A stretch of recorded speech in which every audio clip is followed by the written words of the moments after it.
हमारे सेंटेंस बहुत सीधे सरल है, क्योंकि हम पैसा ऐसा लेते नहीं किसी से और सादगी से रहते हैं। उसकी कोई जरूरत नहीं कि बड़ी इमारत हो या कुछ हो, वहाँ आकर के परम चीज को आप प्राप्त करें और इससे अपने जीवन को और सबके जीवन को खुशहाल करें। ये हुए बगैर संसार बदल नहीं। संसार के लोग ऊपर से बहुत अच्छे बनते हैं और अंदर से उनके अंदर बहुत घृणित बातें हैं, बहुत ज्यादा स्वार्थ, और ये ही नहीं वो समझ पाते कि हम सब एक ही परमात्मा के बनाए हैं और हम सारे उस परमात्मा के अंग प्रत्यंग हैं। जब ये घटित हो जाता है तो इसका साक्षात ही हो जाता है, ये दूसरा कोई है ही नहीं और सारी चीज जो है एकदम बदल जाती है।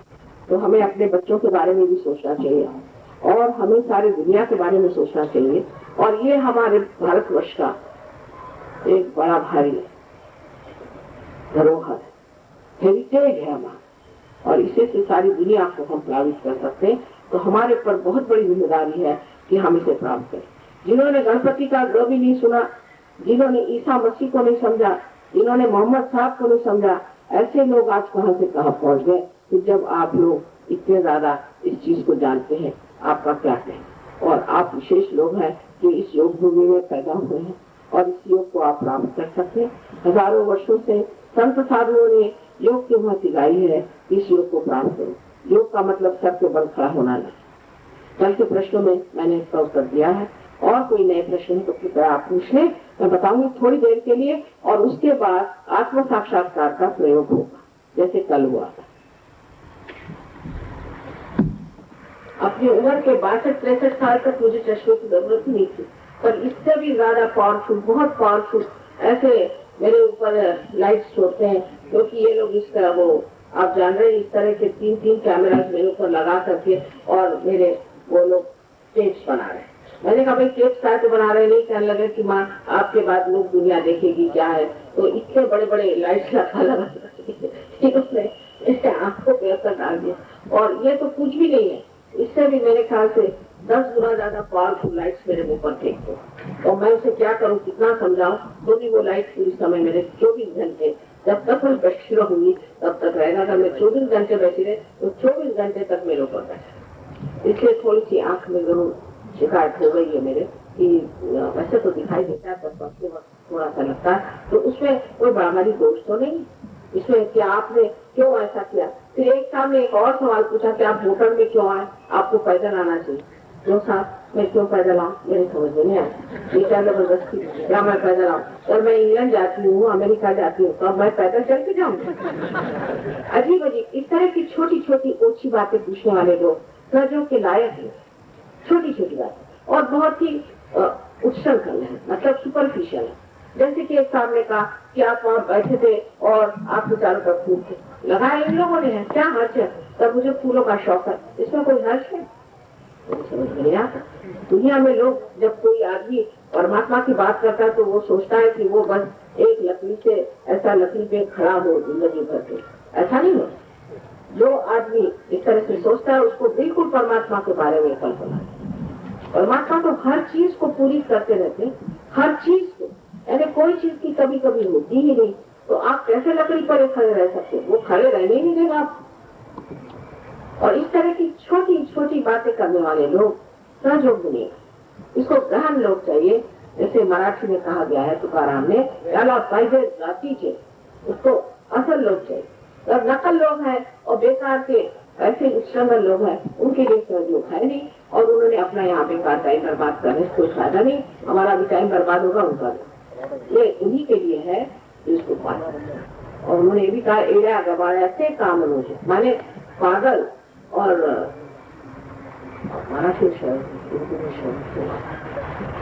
माने हवलत आदमी के ये काम नहीं, हवलत शब्द है उसके लिए। ऐसे लोगों के लिए सहयोग नहीं, सहयोग है कोई खास लोग, और ये नहीं कि हर एक आदमी आपको सहयोग में पार हो जाएगा, ये जरूरी नहीं। हर एक आदमी बीमारी से ठीक हो जाएगा। और किसी लोगों ने तो ये कहा कि हम आपको चैलेंज देते हैं, आप हमें ठीक हो। चैलेंज क्या था, मैं आपसे पैसा कभी नहीं ले रहे, कुछ नहीं ले रहे, अब किस चीज का चैलेंज है। इस प्रकार बहुत से लोग ऐसे लोगों के लिए सहयोग, जो चाहते हैं उनको नम्रता से, जो भी चीज है ये तो सोचना चाहिए कि परमात्मा को आपके चरणों में गिर के नहीं कहेगा बाबा तो अपना आत्म साक्षात्कार है, इसमें नम्रता चाहिए।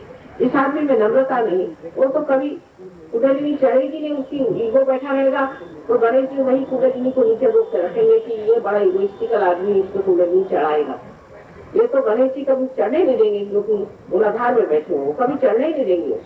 तो इसलिए समझना चाहिए कि जो भी आप सवाल पूछे बेवकूफी का न पूछे, समझदारी।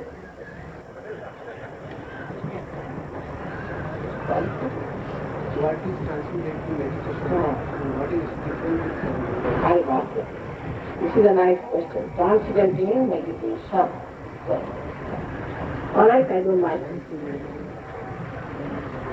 अब ट्रांसीडेंटल मेडिटेशन एक नमूना है, वो भी उसके बारे में मैं ऐसे बताऊं कि इसके बारे में मुझे ज्ञान कैसे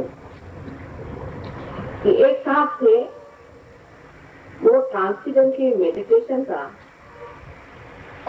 एक बड़ा भारी प्रोजेक्ट चला रहे थे स्कॉटलैंड में, जिसका नाम था फाउंडेशन ऑफ लाइफ।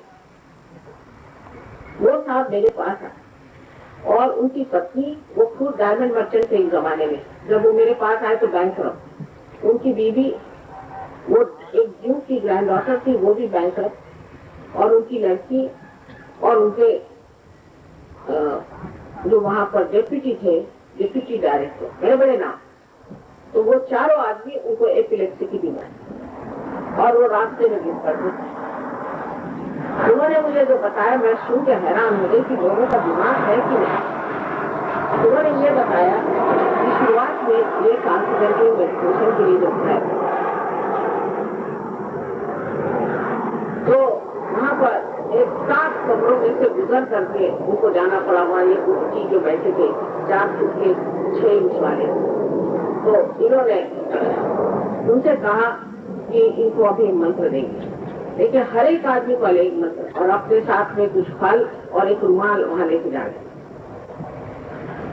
और फिर उन्होंने कहा कि हम आपके कान में मत, और किसी को नहीं बता, अगर ये मंत्र आपने किसी को बताया तो आपका बिल्कुल आप नष्ट हो जाएंगे। अब बेचारे फॉरेनर्स को कुछ मालूम ही नहीं है सब कुछ। वो सोचा कि कितने बड़े साधु बाबा आए हुए हैं, तो उनसे 300 पाउंड पहले बाहर ही निकाल लिया। 300 पाउंड यानी 300, आजकल के जमाने में वो 300 into 30 कर लीजिए, उस जमाने भी 300 into 21 था। अच्छा, उतने पाउंड पहले ले लिया। मंत्र क्या दिए? तो 3 मंत्र देते थे वो फॉरेनर। एक था इंगा, एक था पिंगा और एक था टिंगा। 300 पाउंड लेकर के गुरु जी महाराज उनको ये मंत्र दिए, और कहते थे किसी से मत बताना, कोई हिंदुस्तानी बताते थे, आप फंस रहे, सब हंसते उनका। अब आप जानते हैं इंगा कहते हैं, जो बिच्छू के पीछे में जो डंक होता है उसको इंगा कहते हैं, और पिंगा कहते हैं जब अंदर भूत उठ आता है तो आदमी गोल गोल घूमता है, उसको पिंगा कहते हैं, और ठिंगा जब ऐसे दिखाते हैं उसको ठिंगा कहते हैं। तो 3 उम्र के लोगों को ये मंत्र देते थे, इंगा, पिंगा और ठिंगा। अब बताइए कि इसमें ट्रांसीडेंटल मेडिटेशन क्या होता है? नाम बहुत बड़े। फिर उनको कहा कि अब हम तुमको, उनका किसी कुछ फायदा नहीं हो रहा, कहने नहीं, अब एक सीधा योग है। सीधा योग में क्या करने का? जिस बेचारे गरीब को उसमें फंसा है, उसका सारा पैसा लिया, सब कुछ लिया, उससे कहा तुम स्कॉटलैंड में एक जगह खरीदो। उसने रौनक नाम का लेक था, उसने बेचारे ने बड़ा भारी घर वर दिया, उसकी बीवी भी वहाँ, बच्चा भी वहाँ, और ये डेप्यूटी डायरेक्टर साहब, उनका नाम पीटर पियर महाशय, वो किताब लिख रहे हैं। उसके बाद वो वहां पर जब गए तो उससे पहले उनसे कहा कि तुम पहले सिद्ध योग। सिद्ध योग में क्या कि 6000 पाउंड देने का, 6000 पाउंड, और 8 दिन के लिए स्विट्जरलैंड में जाते रहे। बिल्कुल सही बात। ये लोग ने कहा अच्छा ठीक है, ये लोग स्विट्जरलैंड में गए।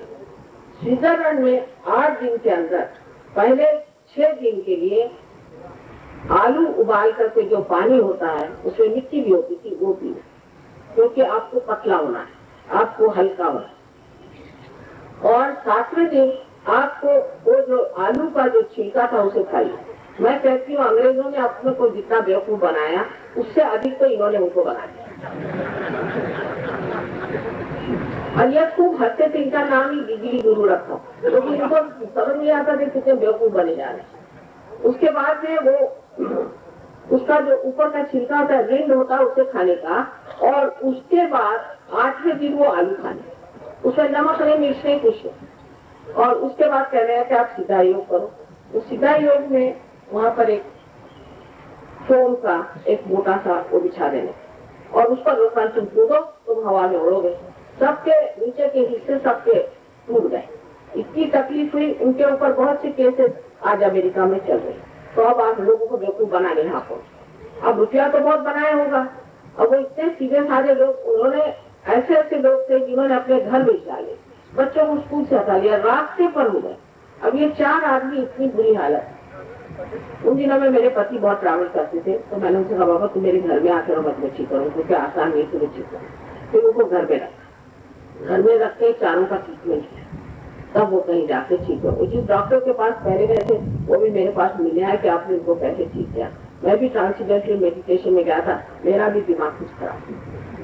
तो इसमें कोई ना कोई बाधा या भूख डाल देते हैं कि क्या डाल देते हैं पता नहीं, कि आदमी थोड़े दिन में उसको एपिलेप्सी जैसी बीमारी हो जाती है, कैंसर जैसी बीमारी होती है। लेकिन वो लोग इतने सरल और सीधे, उनसे बताया गया कि तुमको जरूरी है कि तुम इस तरह से सफर करो, इस तरह से यातना तुमको झेलना है। अगर कोई कहे कि मैं बहुत बीमार हो रहा हूँ, मुझे तकलीफ हो रही है, मुझे कैंसर हो गया, मेरा हार्ट पकड़ गया, देखो ये तो सहना पड़ेगा। ये अगर तुमने नहीं सहा तो तुम भगवान को कैसे प्राप्त। अब बेचारे उसी में मर जा रहे। न जाने कितने लोगों को इन्होंने सत्यानाश किया, कितने लोगों को। हमने खुद देखा है कि जब लोग वो हमारे सामने आते थे तो यूं करते थे, क्या है बिल्कुल जिसको रिफ्यूज कहते हैं, दुनिया से अलग। उनको अगर आप लहसुन दिखा दीजिए तो वो मुंह ढाक लेंगे, लहसुन से डरते थे। नींबू दिखा दीजिए, उससे डरते थे। बताइए कि लहसुन में क्या डर है? लहसुन है डरने की चीज है। लहसुन आप जानते हैं कि ये अमृत, और नींबू भी एक गणपति का सुर है। मेरे फोटो से तो वो इतना डरते थे कुछ पूछे। उसके बाद बेचारे वो 4 आदमी ठीक है, उन्होंने बहुतों को लाया, बहुत लोग आए हमारे पास में। एक बैरिस्टर लेडी, उसकी बहन एकदम पागल खाने में चली गई। ये बैरिस्टर लेडी इतनी परेशान हो गई कि कुछ पूछे नहीं।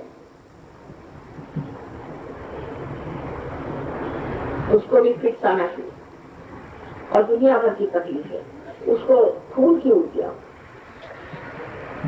एक से एक इनकी बीमारियां बताए तो आप लोग हैरान हो जाए। और ये ट्रांसेंडेंटल मेडिटेशन क्या सिखाएंगे? इनको तो संस्कृत का एक शब्द भी नहीं आता। भाड़े पे लोग लाते हैं ब्राह्मणों को, कुछ उनको भाड़े, ब्राह्मणों को बेचारे गरीब गरीब हैं, वो बनारस से उठा के लाए, उनको सिखा दिया, चले वो सिखाने संस्कृत। आपको आता है कोई संस्कृत, और हर समय एक नई नई चीज निकालते। अब उन्होंने निकाला कि आयुर्वेद, आयुर्वेद के लिए इनकी क्या जरूरत है? आयुर्वेद तो वैसे ही कोई कर सकता। अब ये आयुर्वेद के लोग का ट्रीटमेंट, क्योंकि ऐसे तो कुंडलिनी का जागरण वगैरह दिन के बचता है। और कमाल की बात है कि दिल्ली के लोग, उन्होंने हमें नाम तक बताया कि बड़े बड़े सेक्रेटरी लोग और जाते थे वहाँ स्विट्जरलैंड, इनको ये पैसे दे के ले जाते थे, वहाँ रखते थे। और ये बेचारी जो औरत थी, बेचारी इसको 17 साल में ही इन्होंने प्रेग्नेंट कर दिया इन महाशय ने। उससे अबॉर्शन कराया, उसे सब कुछ न्यूज़पेपर में दिया मुझसे मिलने से पहले, क्योंकि मैं नहीं चाहती थी सब बातें। ऐसे ये आदमी ये क्या मेडिटेशन सिखाएंगे जिनमें कोई नैतिकता नहीं? अगर उनकी हिम्मत हो तो मेरे सामने आए, मैं उनको समझाऊं। मैंने सबके बारे में 1970 में ये रजनीश से लेकर के 16 भूतों के नाम सबके बताए थे, लेकिन किसी की हिम्मत नहीं हुई कि मेरे बारे में कुछ। इस बार रजनीश से थोड़ी कोशिश की, क्योंकि सत्य को कोई डर नहीं, ये तो मैंने देखा हुआ। तो इस तरह की चीजों में आप अपने बच्चों को इनके स्कूलों में मत दीजिए। ये सारी गलत चीजों की कमाई के पैसे हैं और आपके बच्चों के इसके पाप लगे। मैं आपके साथ बता रही, लोगों को लूट लूट करके पैसा लाया गया, उनके घर बर्बाद करके यहाँ पैसा लाया गया। इनके इतने शाप है दुनिया भर, ऐसे शापित आदमी के जो वो कॉलेज चलाए, स्कूल चलाए और हमारे बच्चों को भी सत्यानाश करी थी, कोई जरूरत। तो अगर आप लोगों से कोई भी इससे संबंध हो, मैं आपसे साफ कहना चाहती हूँ कि अगर आपको उनसे संबंध रखना है तो मुझे आप क्षमा, और अगर सहयोग में आना है तो इन लोगों को निकाल कर फेंक। यही नहीं, सब तरह के लोग यहाँ पर हैं, उनसे कोई अंत नहीं। अब आप ट्रांसीडेंटल मेडिटेशन कुछ चीज है ही नहीं, सब बोगस